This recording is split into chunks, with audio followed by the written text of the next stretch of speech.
come into your dashboard, into Campaign Builder. It's a search campaign. And they're either in there already, or you would add a new contact like normal in setting up a campaign. I'm going to do this for myself. So Dale and Diane Stauffer. And what I'm going to, I don't need listing status if I'm just sending out open houses, or if I'm doing a buyer search, because our system automatically defaults for active homes. Okay. So there's a couple of things that I want to do. First, I'm going to do city, Chandler.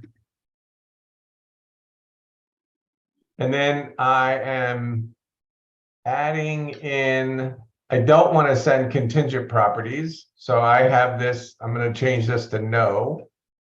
And then here in the additional criteria has an open house. I open this up and I say yes.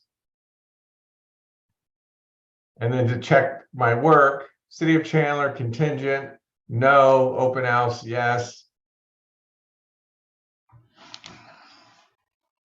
And I have a list of 16 properties. I'll just call this open houses in Chandler.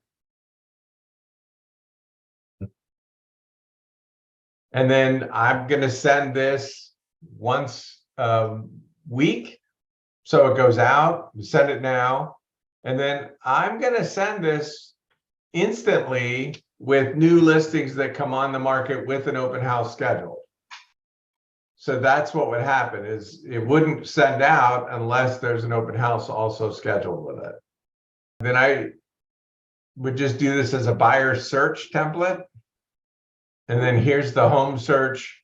You wanted probably retitle this something about open houses. Here's the open house home search you wanted me to send you, blah, blah, blah, blah. And I'll put open house here. And then I am going to send it.